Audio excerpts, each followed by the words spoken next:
There are lots of applications where we not only need to know that an object or a person is nearby, but also how far they are. Imagine a robot moving around in a room. The robot can use a distance or proximity sensor to detect that it's approaching a wall or another object. Or you could use a proximity sensor to automatically open up a door if a person is within a meter of the sensor. You find such sensors in cars to help with parking and to avoid small accidents, and in smartphones, where the smartphone can detect, for example, that the phone is held against the user's head, useful so that the screen is turned off to avoid accidental touchscreen input. There are many types of technologies that can be used to make a proximity sensor. In this lecture, we will focus on the ultrasonic sensor, which is essentially a land sonar. It emits a high-frequency sound far beyond what the human ear can hear and waits for the echo. Once it captures the echo, it counts the time that elapsed between the emission of the ultrasound signal and the capture of its echo, and based on that, it calculates the approximate distance of the object that produced the echo. Later on in this lecture, we'll look at how this calculation works. Ultrasonic sensors are solid-state devices that are reliable and cheap, especially in indoors environments and for small spaces or for measuring small distances. These sensors represent a good choice. Anything that is solid enough to allow sounds to bounce can work with these sensors. If you want to measure or detect things like smoke and clouds, you will need to use something else, perhaps a microwave Doppler radar. For the Arduino, a commonly used proximity sensor is the HC-SR04. You can find them on eBay for less than $2 each. The circuit we're going to put together contains the Arduino, 6 jumper wires, and the ultrasonic sensor. This sensor will take distance measurements of whatever happens to be in front of it, your hand, books, etc. The Arduino will receive these readings, calculate the distance they represent, and print the distance to the monitor. It's very simple. Let's look at the assembly now. Let's start with the sensor. Looking at the sensor PCB, you can see that there's 4 pins. There's VCC, trigger, echo, and ground. Trigger is a pin that we use to emit the ultrasound, and echo, the pin we use to read the echo coming back to the sensor. So let's plug the sensor anywhere on the breadboard. We're going to set up the breadboard by connecting the ground column and the VCC 5-volt column onto the Arduino.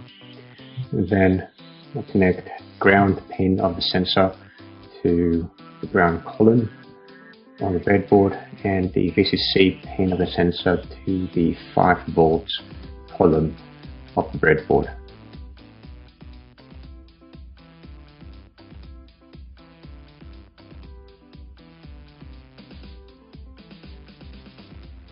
Then I'll use the orange wire to connect the trigger pin.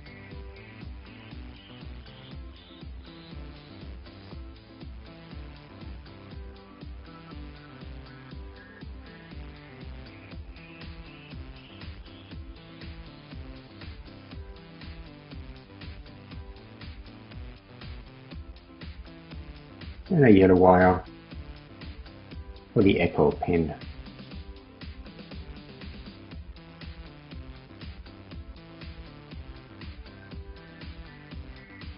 Plug it into the computer and upload the sketch to the Arduino. You can see as I'm moving my hand back and forth in front of the sensor that the readings that I'm getting vary accordingly. And that's the assembly. Done with the assembly. Let's work on the sketch now. There's quite a lot happening in this small amount of code. We define the sensor's trigger and echo pins to be 13 and 12 respectively. In the setup function, we initialize the monitor and set pin 13 to be the output and pin 12 to be the input. Through pin 13, the Arduino will ask the sensor to trigger a ping, similar to the boing noise that submarines emit when they use their sonar. This ping, assuming it bounces off an object in range, will come back and will be picked up by the sensor's receiver. The Arduino will know when that happens because it is monitoring pin 12, which is connected to the sensor's echo pin. In the loop function, we first set up two variables of type long. Long numbers are 4 bytes in size, a total of 32 bits, and can hold very large numbers. The variable duration will hold the total number of microseconds that it took for the ping to reach the object and return to the sensor. The variable distance will contain the distance to that object in centimeters. The Arduino is triggering a ping by writing to the trigger ping 3 pulses. First, a digital low for 2 microseconds, then a digital high for 10 microseconds, and finally a digital low, which stays low until the next iteration of the loop. It then uses a function pulse in to get the number of microseconds it takes for the ping to come back. Pulse in accepts 2 parameters, a pin number, in our case it's 12, stored in variable echo pin, and a pulse level we want to detect, in our case it's high, because we want to detect the 10 microsecond ping we just emitted. As soon as the Arduino calls a pulse in function, it starts timing. It returns a number of microseconds from the time the function was called until it detects the ping echo. The distance then is calculated by the Arduino. It divides by 2 the duration that the pulse in function returned, since a ping travels a total of twice the distance of the object, going there and also its echo coming back. It then divides again by the magic number 29.1. If the distance is over 200 centimeters, the Arduino reports that the target is out of range, since at that distance measurements are not reliable. The same happens if the distance is negative. Any other distance condition is valid, so the monitor will print out the distance in centimeters. Now let's have a look at the distance calculation. It all starts with the speed of sound. The speed of sound at 0 degrees Celsius is measured to be 331.5 meters per second. At different temperatures, the speed of sound is calculated by adjusting 331.5 meters per second for the temperature by multiplying by 0.6. So the formula is speed of sound for a given temperature equals to 331.5 plus 0.6 times the given temperature. If we do this for 20 degrees Celsius, this works out to be 343.5 meters per second. We then need to convert the seconds to microseconds and the length from meters to centimeters.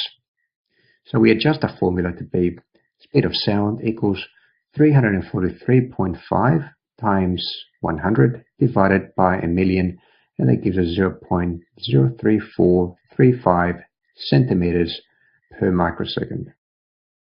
This means that sound at 20 degrees can travel a distance of 0.03435 centimeters in 1 microsecond. If a signal and its echo takes x microseconds to do the round trip, then the total distance covered is, and the formula is total distance equals x times 0.03435, which is equals to x divided by 29.1, which is the magic number. We adjust this so that we only include the duration of the one-way trip to the target instead of the return trip, and the formula becomes distance equals x divided by 2 times 0.03435, or x divided by 2, the whole thing then divided by 29.1. And that is how the Arduino and the ultrasonic sensor can work together. Before going to the next lecture, please try out the questions for lecture 11.